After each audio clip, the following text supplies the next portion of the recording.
नमस्कार मित्रों, स्वागत है एक बार फिर से आपका हमारे चैनल जेवी डिवोशनल में। पिछले एपिसोड में हम देख रहे थे कि किस प्रकार से शनिदेव त्रिदेवों के समक्ष जाते हैं और त्रिदेवों से पूछते हैं कि किस प्रकार से ये सारी प्रक्रिया खत्म होगी या शुरू होगी कि मुझे अमृत दीजिए, मैं देवों का रक्षण कर पाऊं। तो त्रिदेवों ने एक योजना तो बनाई है और शनिदेव को बताई भी है, लेकिन शनिदेव अभी तक केवल राहु को यही बता पाए हैं कि जो आपको सागर मंथन करेंगे तब जाके अमृत की प्राप्ति होगी। आज वर्ल्ड कप का फाइनल है। सॉरी, हाँ कोई बात नहीं। आज वर्ल्ड कप का फाइनल है क्योंकि भारत और ऑस्ट्रेलिया इन दोनों के मध्य एक भीषण युद्ध क्रिकेट के मैदान में खेला जाना है, जिसे कहते हैं कि अहमदाबाद स्टेडियम में ये मैच होगा और आप लोग बेसब्री से उसका इंतजार कर रहे हैं, हम भी कर रहे हैं। इसीलिए ये वीडियोस जो है वो हम सोच रहे हैं कि इसको अर्ली पोस्ट और अर्ली शूट कर लिया जाए ताकि हम भी मैच एंजॉय कर सके आपके साथ, क्योंकि सभी देशवासी इसका बेसब्री से इंतजार कर रहे हैं इस मैच का कि भाई पटाखे वटाखे दगाने का समय आ गया है, दिवाली मनाने का समय आ गया है। कुछ बचा लिए थे, कुछ बचा लिए सबने। छठ पूजा की हार्दिक बधाई और इस मैच को अग्रिम बधाई की आशा करते हैं भारत विजय और हम लोगों का सीना जो है वो गर्व से फिर से चौड़ा हो सके। तो शुरू करें एपिसोड 112 पार्ट 1। अमृत को पाने के लिए तुम्हें सागर मंथन करना, तुम्हें सागर मंथन करना। क्या तुम सच हो इस मंथन के लिए?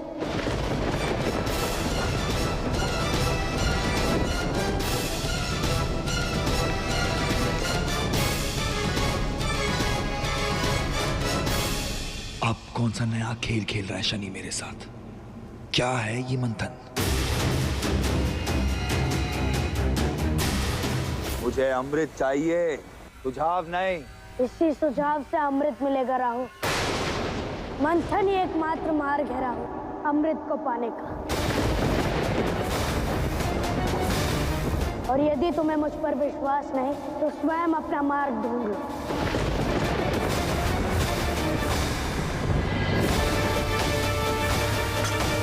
मुझे तुम पर पूर्ण विश्वास है शनि,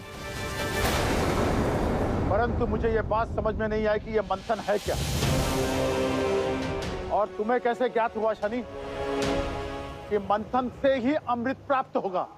ये मार्ग मुझे त्रिदेव ने दिखाया।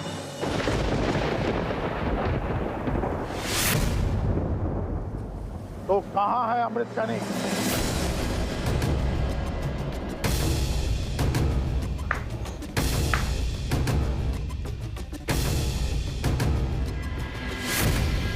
नारायण की चेतना में। मेरी माता ने एक बार मुझे बताया था कि संपूर्ण सृष्टि विष्णु की चेतना है, परंतु एक स्थान है तो उनकी चेतना का प्रतीक है। वह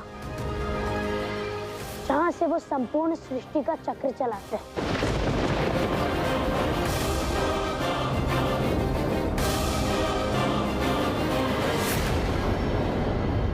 अमृत ठीक वही जहां चंद्रदेव को गिराया गया।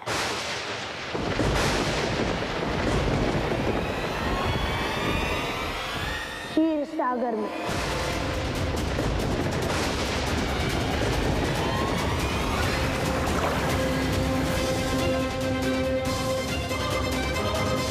अमृत को पाने के लिए हमें सागर मंथन करना है। बहुत हुए उपदेश, अब मेरा आदेश सुनो। यदि अमृत क्षीर सागर की गहराई में है तो भी उसे मेरा ही होना होगा, चाहे कितनी भी गहराई में हो। अमृत तो खोज लाऊंगा मैं।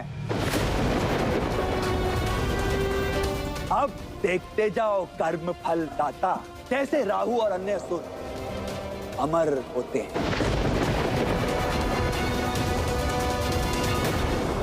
उसके पश्चात ना हमारे कर्मों पर तुम्हारा वश रहेगा और ना ही कर्मों का फल देने पर। आओ असुर मित्रों, अमृत कहाँ है? हम जान चुके हैं। कूदो एक एक करके। अब प्रतीक्षा कैसी? Dive in. सागर के तल से खोज लाते हैं अमृत को। चलो यार।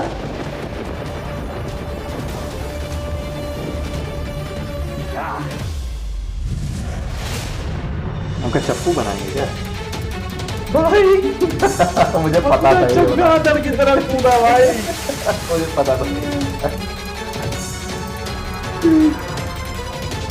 सब एक एक करके कूद जाएंगे।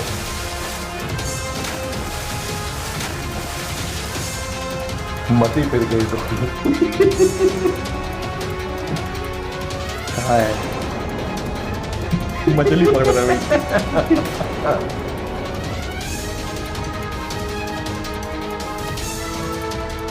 कैमरामैन फोकस करो।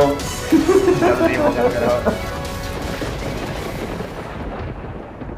ये तुमने उचित नहीं किया शनि, राहु को अमृत प्राप्ति का मार्ग बताकर।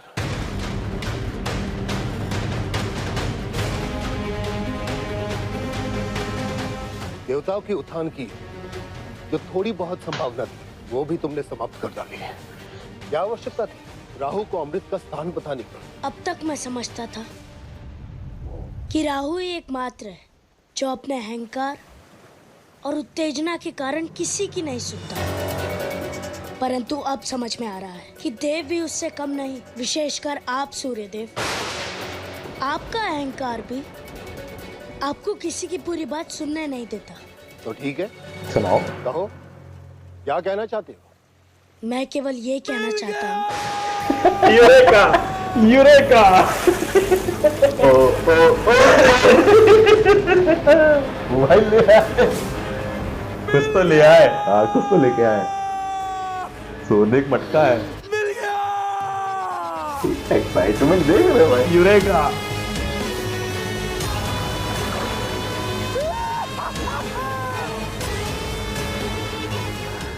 मिल गई वो शक्ति जिसका तुम देव सामना कभी नहीं कर पाओगे। तो पता निकल जाए। यही लग रहा है भाई।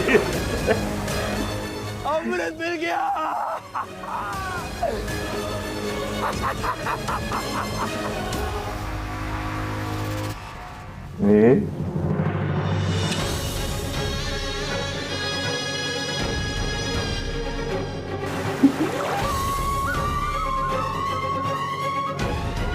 भाई पानी तो है।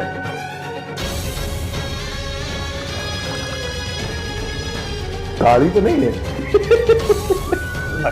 नहीं भाई, देख रहे दूध? ये तो दूध है।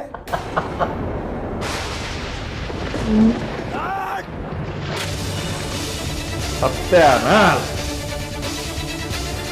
चल हुआ है मेरे साथ। चल। अब इसका परिणाम भुगतना होगा शनि। आज से सारी सृष्टि अंधकारमय हो जाएगी।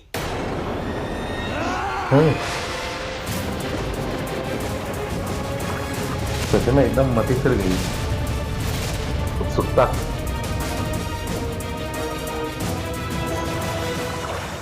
चंद्र को मृत्युदान में पहले ही दे चुका हूं।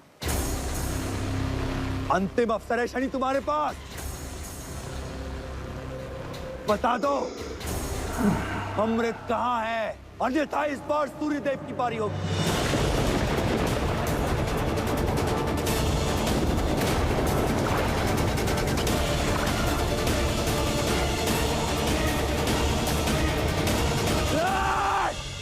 जो नारायण के शब्दों को समझना एक पहेली हो,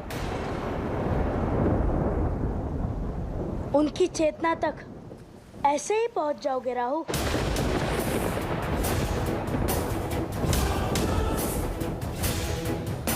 जिस प्रकार अपनी चेतना का अमृत पाने के लिए मन का मंथन करना होता है, क्योंकि विचार मन से ही जन्म लेते हैं, उसी प्रकार जीवन में अमृत पाने के लिए उस सागर का मंथन आवश्यक है जिससे जीवन प्रारंभ होता है। मूर्ख मत बनो राव।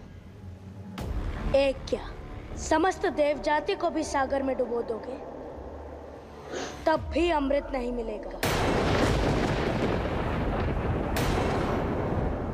अमृत पाने के लिए सागर मंथन करना होगा।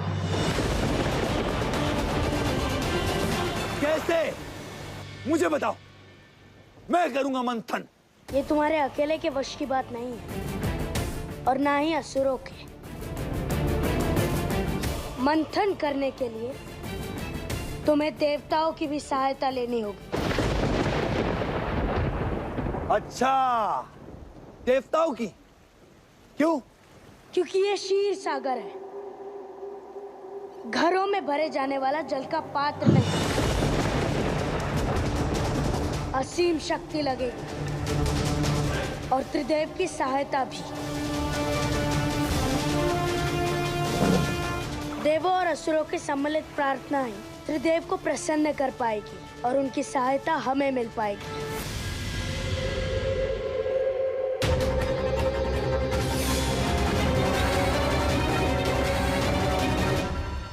मुझे स्वीकार है।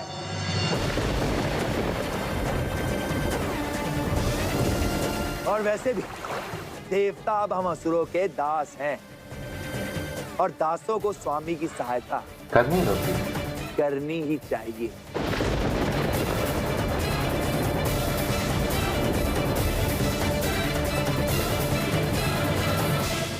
मंथन मंथन मंथन, साला ये है क्या मंथन? राहुल ये सोच रहे हैं कि बाबा मंथन मंथन मंथन, जो चैप्टर समझ ही नहीं आ रहा, ये पढ़ा ही नहीं, ऊपर से निकल जा रहा है। जिस प्रकार से राहु की जो दशा थी कि वो क्षीर सागर में डूबे और उन्होंने एक घड़ा दूध ले आए, अद्भुत सी, बड़ा अद्भुत सीन था। लेकिन एक इसमें एक हिडन मैसेज भी था। हिडन मैसेज ये था कि देखिए, जिस प्रकार से दूध होता है, दूध में सारी प्रकार की चीजें होती है। उसी दूध के अंश से दही बन सकता है, पनीर बन सकता है, खोया बन सकता है, उसी से मलाई निकलती है, उसी से मक्खन भी निकलता है। अगर एक गाय का दूध आप लीजिए, उस गाय के दूध को, अगर सपोज अच्छी गाय है आपके पास और 10 लीटर दूध देती है, तो 10 लीटर दूध को आप 10 अलग अलग पात्रों में रख करके 10 अलग अलग क्रियाएं करिए, 10 अलग अलग चीजें बना लेंगे। दूध एक था, पर उनके लिए की गई प्रक्रिया, उनका निर्माण या उनका प्रारब्ध बदल देती। मार्ग अलग अलग है वैरायटी बनाने की। जिस प्रकार से क्षीर सागर एक है, लेकिन जिस प्रकार से उसमें मंथन किया जाएगा, जो प्रकार की ऊर्जा लगाएंगे आप, उस प्रकार की चीज देंगे। तो क्या होगा, किस प्रकार से प्रकरण होगा, ये तो देखने लायक होगा। फिलहाल चंद्रदेव अभी भी क्षीर सागर के क्या लगा रहे हैं? सूर्यदेव मुझे तो लगा था राहु कूदे हैं तो उठा लाएंगे, ऐसा लगा था हमको भी। हाँ, लेकिन नहीं हुआ। चलिए, कोई बात नहीं, अस्तित्व रहेगा। देखा, कैमरामैन जल्दी फोकस करो। तो इस एपिसोड को यहीं करते हैं समाप्त। तो मिलते हैं नए के साथ। तब तक के लिए राधे राधे।